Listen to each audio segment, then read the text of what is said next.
Hello नमस्कार जय हिंद and a very warm welcome to civil step IAS. आज के हमारे प्रतिबद्ध सीरीज में आप लोगों का बहुत स्वागत है। सो आई बिलीव आप लोगों ने पिछले जो हमारे सेशन है प्रतिबद्ध के वो ऑलरेडी देख चुके हो आप लोग, and you are making notes also. और टेलीग्राम चैनल आपने ज्वाइन करके वहां से जो भी फाइल्स आपके साथ शेयर की जा रही हैं वो भी आपने वहां से एक्सेस कर ली है। तो चलिए स्टार्ट करते हैं। आज जो हमारा आज का थीम जो है that is based on your manufacturing part. तो जीएस 3 में आप जहां तक जानते हैं कि इकोनॉमी का जो पोर्शन है उसमें अभी हमने एग्रीकल्चर कंप्लीट किया है। Now we are moving to manufacturing. Manufacturing के अंदर एमएसएमईज की बात भी करेंगे, and then we'll subsequently move to other different sectors of the economy. तो मैन्युफैक्चरिंग पे आप अगर सीएसएम को एनालाइज करते हो, सिविल सर्विसेज मेंस एग्जाम को, तो मैन्युफैक्चरिंग आपको हर साल सवाल देता ही देता है। ये एक ऐसा थीम है जिसके ऊपर जो है हमारी इकोनॉमी की ग्रोथ, हमारी इकोनॉमी की जीडीपी का क्या स्तर रहने वाला है, जीवीए का कंट्रीब्यूशन, जॉब क्रिएशन, एम्प्लॉयमेंट वाला बहुत सारी चीजें डिपेंडेंट है मैन्युफैक्चरिंग पे। तो इसलिए ये इंपॉर्टेंट है इकोनॉमी के पर्सपेक्टिव से, एग्जाम के पर्सपेक्टिव से। तो ये थीम जो है आपके कंप्लीट अंडरस्टैंडिंग जो है इसमें होनी जरूरी है। तो उसी तरीके से चलेंगे, हम बेसिक से स्टार्ट करेंगे and then will broaden the coverage of this particular theme. And subsequently जो हम पीवाईक्यूज हैं वो तो हम डिस्कस करेंगे, द प्रीवियस ईयर क्वेश्चंस उस तक भी हम पहुंचेंगे, फिर लास्ट में उनको डिस्कस करेंगे पीवाईक्यूज को। तो चलिए स्टार्ट करते हैं आज का हमारा प्रतिबद्ध। तो देखिए, when we speak of manufacturing sector, जो आपका सेकेंडरी सेक्टर का एक मेजर क्रूशल पार्ट फॉर्म करता है, चाहे जीवीए में कंट्रीब्यूशन की बात हो, एम्प्लॉयमेंट जनरेशन की बात हो, एक्सपोर्ट प्रमोशन की बात हो, सेल्फ रिलायंस की, आत्मनिर्भर भारत की बात हो, तो ये सेक्टर बहुत इंपॉर्टेंट आता है। तो देखिए, डेफिनेशन या उस तरीके से अगर स्टार्ट किया जाए, एक ओवरव्यू लिया जाए अगर, तो we can say that the production of goods, जहाँ पे हम रॉ मटेरियल्स को ट्रांसफॉर्म कर रहे हैं इनटू फिनिश्ड प्रोडक्ट्स, जो आपका एक बिल्कुल टेक्स्ट बुक बेसिक डेफिनेशन है। इंपॉर्टेंस कहाँ दिखाई देती है?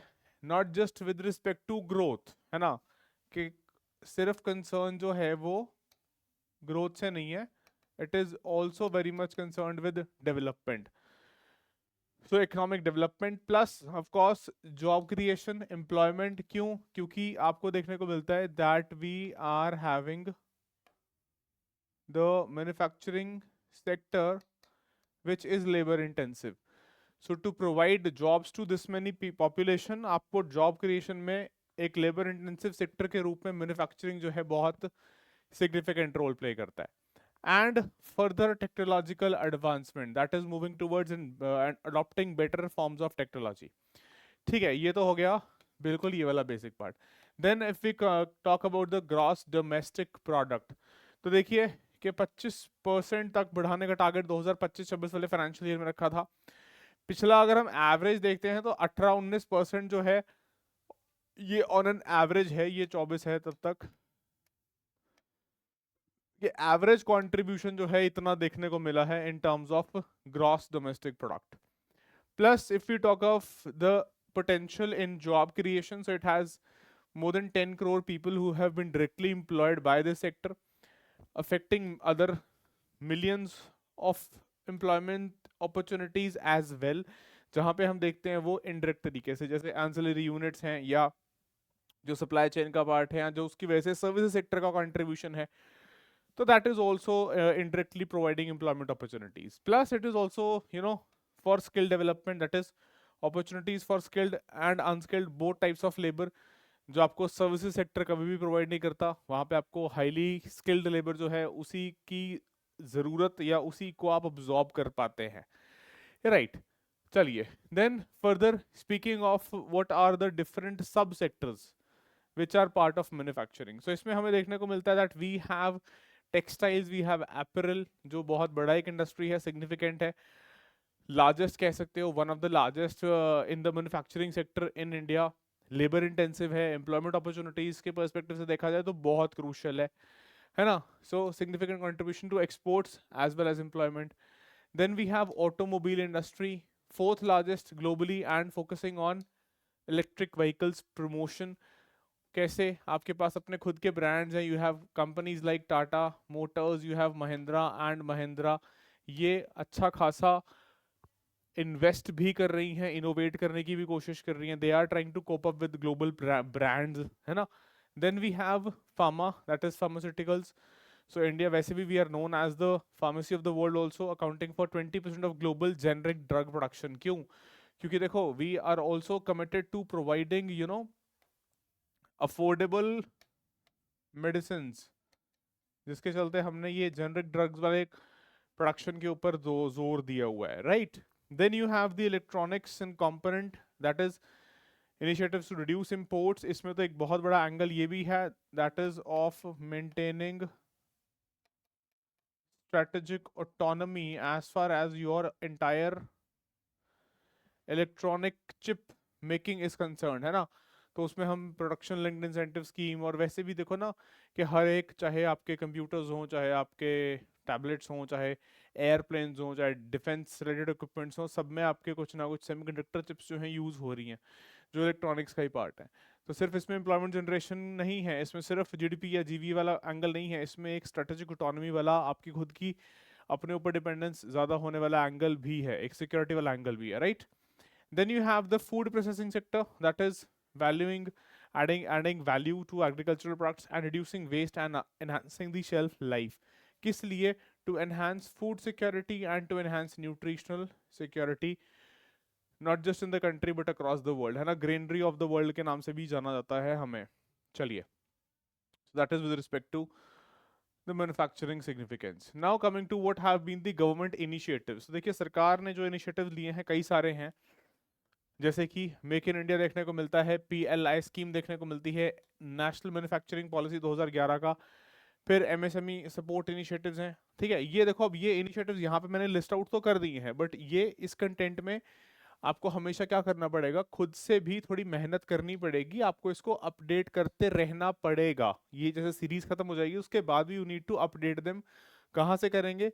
एक तो आप कर सकते हैं इकोनॉमिक सर्वे से, दूसरा डेली आप PIB विजिट करके, प्रेस इंफॉर्मेशन ब्यूरो, PIB के आर्टिकल से इनको अपडेट कर सकते हैं, ठीक है? चलिए, सो मेक इन इंडिया ऐसे 2014 में लॉन्च किया गया था बाय द NDA-1 गवर्नमेंट, है ना? इंडिया को ग्लोबल मैन्युफैक्चरिंग हब बनाने के एक विजन के साथ। तो textile, defence, automobile, electronics focus areas रहे हैं जहाँ पे इंप्रूवमेंट्स भी देखने को मिली हैं। Then we have had the production linked incentive scheme. अब ये देखो एक टारगेट बेस्ड स्कीम है कि अगर आप इतना जो है टारगेट अचीव करते हैं तो फिर उसके बाद सरकार आप जो ये स्कीम के तहत इंसेंटिव्स हैं, you become eligible for those incentives, है ना? किसके लिए? डोमेस्टिक मैन्युफैक्चरिंग, पर्टिकुलरली जो क्रिटिकल सेक्टर्स हैं, राइट, जिनमें हमारी खुद के ऊपर डिपेंडेंस जरूरी है, जिनके ऊपर हम रिलाय उतना इजीली नहीं कर सकते ऑन डिफरेंट अदर कंट्रीज और different players across the globe, है ना? Then you had the national manufacturing policy 2011 वाला। सो ऑब्जेक्टिव क्या है? एनहांसिंग दिस मैन्युफैक्चरिंग शेयर, है ना? And creating jobs, development of hubs, MSME support. फिर आ गया ये आपका micro small and medium enterprises, इसको अलग से भी डिस्कस करेंगे, बट क्योंकि हम मैन्युफैक्चरिंग वाली सरकारी इनिशिएटिव्स की यहाँ पे बात करें तो we are also just touching upon this MSME initiative. So you have had the CGF scheme, that is credit guarantee fund scheme, plus PMEGP employment generation guarantee programme with a budget of more than 15,000 crore, है ना? इसके अलावा अगर हम देखते हैं तो also we have had the skill India mission, 15 में लॉन्च हुआ था, enhancing the skill of the workforce in India. क्यों? क्योंकि ये स्किल्स वाला जो गैप है, that is the industry academia mismatch, जिसको हम इकोनॉमिक्स की टर्मिनोलॉजी में बोलते हैं। What is being demanded, what skill set is required or demanded by the industry, academia is unable to provide that skill set, right? So there has been a concern on the industrial front. Then we have the digital India initiative, digital transform को promote करने के लिए, particularly IR 4.0 technologies को harness करने के लिए। क्यों? We all know that industrial revolution 3.0, that is a digital thing, उसके ऊपर industrial revolution 4.0 build हुआ है, जहाँ पे you have had things like IoT, Internet of Things, you have had artificial intelligence, you have had machine learning, you have had big data analytics, है ना? तो ये नए टेक्नोलॉजी को हार्नेस करने के लिए you need to have skill, you need to promote, you need to push these things, right? Further you had very very very very important, इसको नहीं बिल्कुल इग्नोर कर सकते, very important, first ever national logistics policy 2021, कि इससे पहले इतने सालों में किसी सरकार, किसी पॉलिसी मेकिंग बॉडी या किसी पॉलिसी मेकर के दिमाग में शायद आई डोंट नो ये चीज़ कैसे स्किप हुई, या कभी स्किप नहीं भी हुई तो कभी इतना ज़्यादा फोकस नहीं रखा गया, कभी इतना ज़्यादा तवज्जो नहीं दी गई, that we need a logistics policy. We are having huge cost overruns, we are having huge, you know, efficiency issues, we are having huge ineffectiveness in terms of logistics, जिससे कॉस्ट एंगल बहुत बढ़ जाता है. तो उसको ध्यान में रखते हुए क्या किया, नेशनल लॉजिस्टिक्स पॉलिसी को लॉन्च किया गया. क्या ऑब्जेक्टिव के साथ, to have integrated logistics ecosystem for supply chain efficiency, के सप्लाई चेन में पूरी एफिशिएंटली उस पूरे बैक एंड और फ्रंट एंड तक, जहां तक भी रॉ मटेरियल से लेके सोर्स से लेके डेस्टिनेशन तक पूरी एफिशिएंटली प्रोसेसिंग जो है वो की जा सके, right. And with a package of 8 trillion for logistics infrastructure. Then we had the Aatmanirbhar Bharat package 2020 में लॉन्च किया गया. किस लिए, सेल्फ रिलायंस अचीव करने के लिए मैन्युफैक्चरिंग में. नहीं तो आप क्या कर रहे हो, you are only being an importer. आप सिर्फ इम्पोर्ट कर रहे हो, you are not consuming, you are not producing for yourself, and you are also not exporting, you are not being an exporter, है ना. तो this has been इसके साथ ही हमें देखने को मिलता है कि फॉरेन ट्रेड पॉलिसी 2022 वो भी इसी के इन सिंक है, इसी के इस विजन को फर्दर कैरी आउट करता है, that we need to be a more export oriented self reliant economy, जो प्रोड्यूस कर रही है अपने खुद की खपत के लिए, अपने खुद के कंजम्पशन के लिए, and also exporting to the world, right. चलिए, so these have been certain government initiatives. Now moving to further recent highlights जो हैं इसमें, तो increased allocation for production linked incentive scheme, जहाँ पे electronics, green energy, renewables, electric vehicles, इन सब के ऊपर अच्छा खासा ध्यान दिया जा रहा है. Further boosting development of infrastructure, जिसमें लॉजिस्टिक्स, ट्रांसपोर्टेशन, इस सब की बात है. Then green manufacturing support, that is incentive for renewable energy adoption and promotion of sustainable practices, right. Also very crucially, research and development, or what you can also call promotion of innovation, right. Funding innovation in especially the technologies which are utilized in the manufacturing. क्यों जरूरी है, नहीं तो आप क्या कर रहे हो, you are just importing very costly technology, and उसमें वो टेक्नोलॉजी जो है, it is also not state of the art technology. Please remember that is not pioneer technology. अगर किसी से आप इंपोर्ट कर भी लेते हो, किसी से टेक्नोलॉजी ट्रांसफर ले भी लेते हो, दैट इज स्टिल सेकेंड और third generation technologies at best. वो first gen pioneer technology, state of the art technology कोई भी आपको प्रोवाइड नहीं करता है ना. चलिए, then promotion of startups, that is the entire ecosystem of promoting entrepreneurship, है ना. So financial incentives plus tax benefits, support for entrepreneurship and job creation. देखो सिंपल सा फंडा है यार, कि है ना, वैसे तो ये बहुत पुरानी लाइन है, बहुत रिपीटेडली यूज्ड लाइन है, आपने सुनी भी होगी, that we need more of job creators than job seekers. So that is aptly defining the need of the hour. Indian economy में इतना ह्यूज जो पॉपुलेशन, जो यंग डेमोग्राफी है, उसको यूटिलाइज करने के लिए you need to provide them with quality sustained employment, right. चलिए, then enhance financial support for micro small medium enterprises, credit and special provisions to boost their capacity. So these have been some of the recent highlights which you can call in the manufacturing sector. चलिए, then further what are the challenges, क्या क्या चुनौतियां देखने को मिलती हैं. तो इसमें देखो, एक तो issues in terms of adequate infrastructure, then access to finance, जो कि एक दिक्कत रहती है. क्यों, because we have huge opportunity costs elsewhere, कि उतना हमारे पास फाइनेंशियल कैपिटल अवेलेबल नहीं है. Then there is a gap in skilling, although इस पे काम हो रहा है, but still that remains a work in progress. Then you have the regulatory hurdles, complex processes, you know, the stifle growth, although इसमें improvements हैं, but still, and competition from the global players, rising competition from countries like China, Vietnam, and US जो है वो भी अपनी dominant position को इतनी easily क्यों let go करेगा. समझो इस बात को, है ना, that US has been a country, People's Republic of China, growing countries, Vietnam, etc. कि ऐसे countries जो already जिस जिस इंडस्ट्री में मैन्युफैक्चरिंग के जिस जिस सब सेक्टर में particularly if not the entire manufacturing, then in whatever subsectors they are having their niche, in whatever subsectors वो अपना dominant position hold कर रहे हैं, they won't allow you to be, you know, an easy replacer for them. आपको उतना easily वहाँ enter करके allow नहीं करेंगे, तो वो global competition भी एक challenge है. चलिए, then what are the future prospects for manufacturing? तो एक तो देखो, we need to focus more on research and development, increase investments to foster innovation and better technology, increased efficiency, reduced costs and competitive products, right? Plus expansion of the entire EV ecosystem, electric vehicle manufacturing, जिसमें government support जो है for sustainability and for SDGs as well. Plus integration into GVCs, that is global value chains, के strengthening हमारा जो कह लो कि पूरा global value chain में, जैसे चाइना फिट बैठा हुआ है आज की डेट में, या चाइना ने अपने आप को एक ऐसी पोजीशनिंग दे दी है कि चाहकर भी दुनिया जो है चाइना के ऊपर से डिपेंडेंस रिड्यूस करना उतना आसान नहीं हो रहा उनके लिए, right? So that is strengthening our role in global manufacturing networks. तो क्या होगा उसमें, आपके ट्रेड में, आपके इकोनॉमी में, आपकी जीडीपी में एक्सपोर्ट्स बढ़ेंगे, आपके ग्रोथ के प्रॉस्पेक्ट्स बढ़ेंगे, and you also will have a fair share in the global trade. चलिए, so these are the future prospects.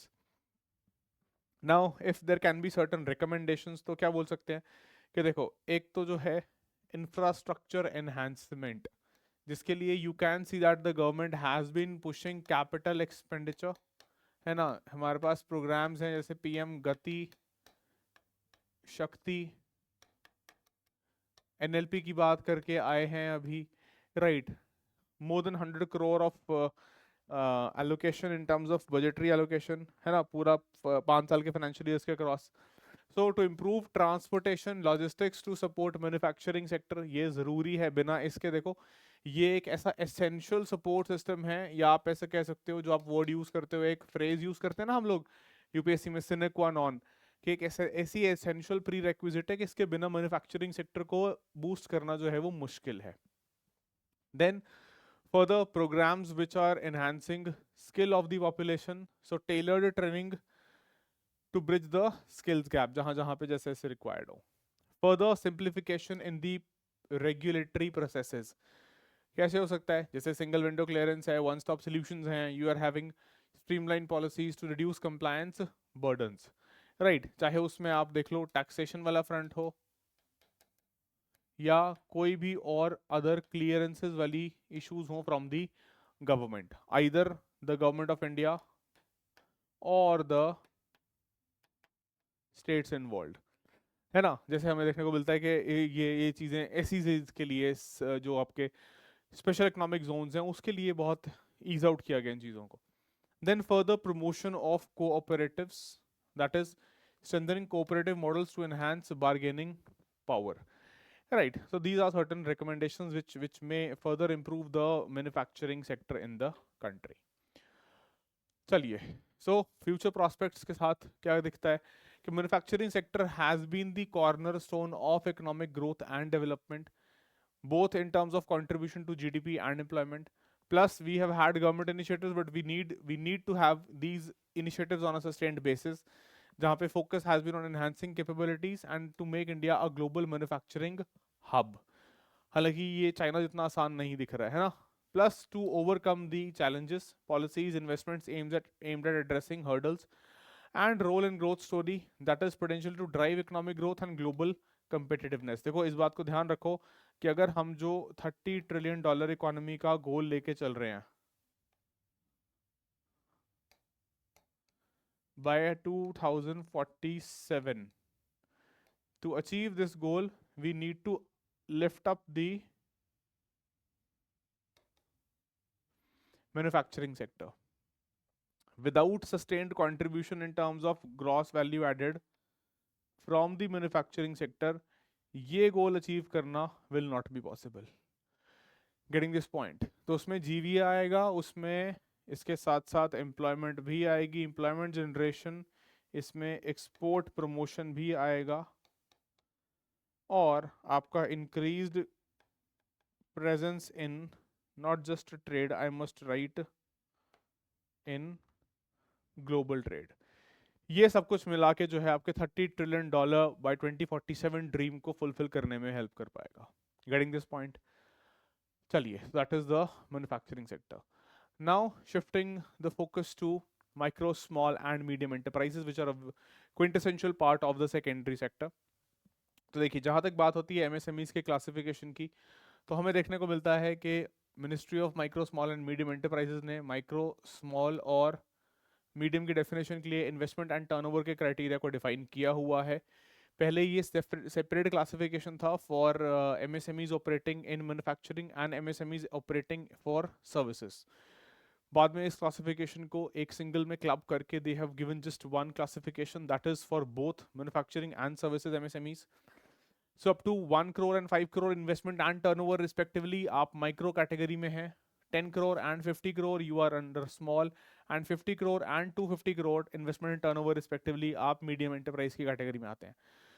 So that is the classification. ठीक है, अच्छा, दूसरी बात क्या है कि इस क्लासिफिकेशन के ऊपर जो है थोड़ा सा ध्यान ये रखना कि if there is an update, अगर ministry of micro, small and medium enterprises अगर इसको अपडेट करती है तो then please keep a look on that. ठीक है, चलिए, तो this classification helps in designing targeted policies for each of these category, कि कहाँ कहाँ पे किस किस पर्टिकुलर सब कैटेगराइजेशन में एमएसएमईज में कहाँ पे चैलेंजेस क्या फेस करने को मिल रहे हैं, accordingly to design policies and to help these categories individually. चलिए, so further talking of their contribution, so it is in terms of GDP approximately 1/3.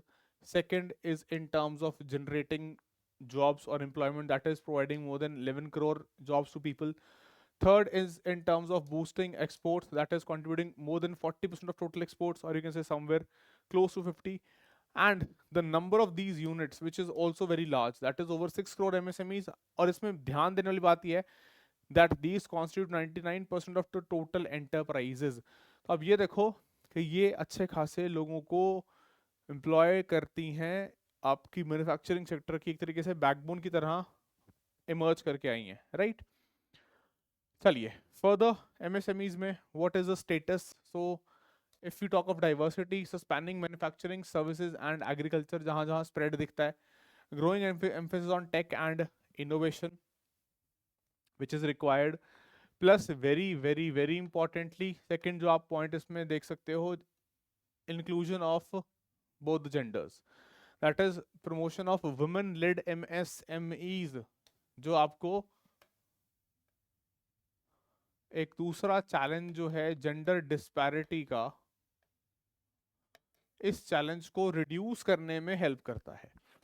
And schemes targeting female entrepreneurs, yes, we need more of them. I don't shy in saying that we need more of women leaders, we need more of female folks to come forward to grab the opportunities। उनको खुद से सामने आके lead लेनी चाहिए, है ना, तभी we can have the goal of having a विकसित भारत by 2047। चलो, ये हो गया जेंडर के cross. Third is across region, that is regional development. तो बैलेंस ग्रोथ प्रोवाइड करने के लिए जिन जिन एरियाज में उतना इंडस्ट्रियलाइजेशन नहीं है, चाहे वो रूरल एरियाज हैं या सेमी अर्बन एरियाज हैं, MSMEs have been a crucial player, plus encouraging or encouragement of local entrepreneurship, उसमें भी they have played a crucial role। चलिए, then further what are the challenges which the MSMEs have been facing। तो इसमें बोला जा सकता है कि देखो, एक तो बहुत बड़ा चैलेंज जो है that is access to finance, और you can say institutionalize the credit from the banks, right? So difficulty in securing loans, inadequate collateral and higher interest rates, collateral ना प्रोवाइड कर पाने की वजह से या कुछ ऐसा ना होने की वजह से they seek difficulty in accessing finance, very big challenge. Second, gap in technologies. तो देखो, टेक्नोलॉजी तो वैसे भी कैपिटल इंटेंसिव है, आपको पैसा चाहिए लेटेस्ट टेक्नोलॉजी को डिप्लॉय करने के लिए, खरीदने के लिए, right? So limited access to advanced technology and lower productivity and competitiveness, right? Then further, third, in terms of skill development, that is workers lack necessary skills and which hampers growth and innovation। कि अगर skills नहीं है तो simple फंडा ये है कि you will not be able to harness the potential in terms of growth। Then further, fourth will be access of market, struggling to reach larger markets and competition with bigger firms, right? And lastly, you can say regulatory hurdles from the red tape or complex requirements from the government side. Chaliye. Further, what have been the recent initiatives? So we have had the MSME Development Act, National Policy for MSMEs 2018, both aiming at enhancing और easing out the legal provisions और growth और competitiveness को इस sector की बढ़ाने की तरफ जो है काम करने वाली बात जो है सरकार के द्वारा यहाँ से की गई. फर्दर इसके अलावा फाइनेंशियल सपोर्ट के लिए वी हैव हैड द प्रधानमंत्री मुद्रा योजना, CGTMSC, that is credit guarantee fund scheme for micro and small, ये मीडियम के लिए नहीं है, only micro and small enterprises. Then Stand Up India scheme, loans for women entrepreneurs, SC, STs, and focusing more on the green field enterprises. तो ये सारे हमारे पास हमें देखने को मिलता है. These have been the initiatives जो गवर्नमेंट रन कर रही है to support the micro small and medium enterprises. ठीक है, चलो फर्दर अब इसके अलावा एक ट्रेड्स वाला सिस्टम जो है वो भी डिस्कस करते हैं, फिर आज के सेशन को वाइंड अप करेंगे. देन तो ये वाला क्या कह रहा है कि इसमें देखते हैं क्या कह रहा है ये.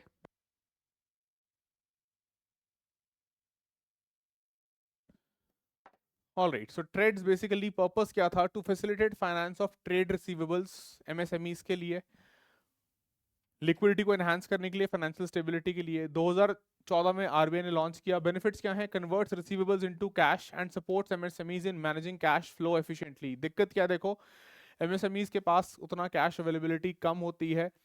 दे operate almost on a hand to mouth basis के ऑपरेशनल एक्सपेंसेस ही वो चलाना उनके लिए एक चैलेंज होता है, पर्टिकुलरली माइक्रो एंटरप्राइजेस के लिए. ठीक है, तो उसके लिए ट्रेड्स को जो है लॉन्च किया गया था. आई होप आपने सुना होगा पहले भी, just giving it a recap.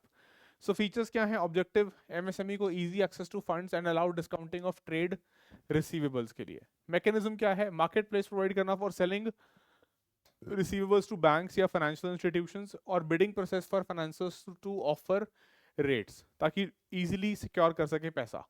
Participants कौन से हो सकते हैं? सेलर्स, कॉर्पोरेट्स, बायर हो सकते हैं, and financiers, bank and financial institutions.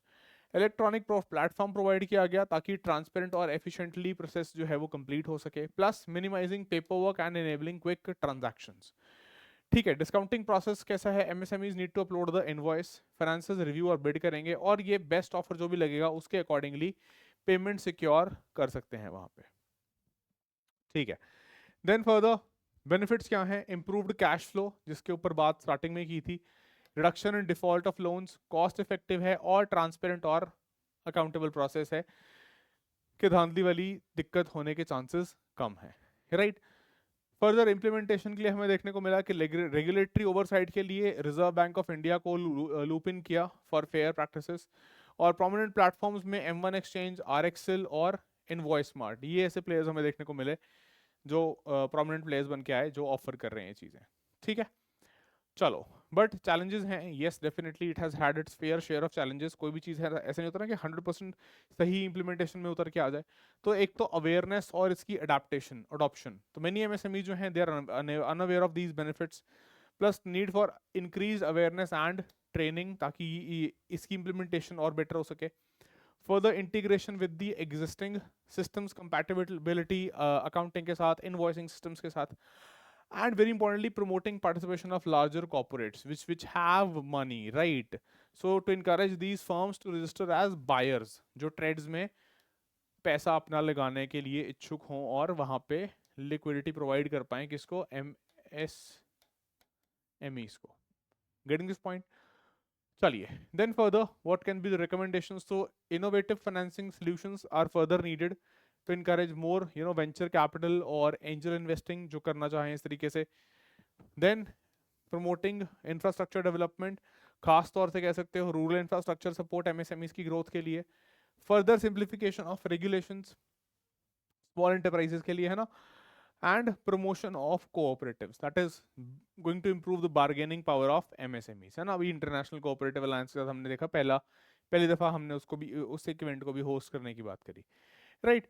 So that is with respect to trades and micro, small and medium enterprises. अच्छा, अब देखो यहाँ पे हमने मैन्युफैक्चरिंग वाला जो है पार्ट कंप्लीट कर लिया है. Now what we are going to do is that जो अगला हमारा सर्विसेज सेक्टर वाला पार्ट है वो हम स्टार्ट करेंगे इसी सेशन के नेक्स्ट पार्ट में, ठीक है। तब तक आप लोग क्या करो, इसको एक बार रिवाइज करो और ये मैन्युफैक्चरिंग वाले इसके नोट्स को कंप्लीट चलिए। Thank you so much, this is next. पढ़ते रहें, मस्त रहें, स्वस्थ रहें, मुस्कुराते रहें। Thank you so much, bye bye, take care, जय हिंद।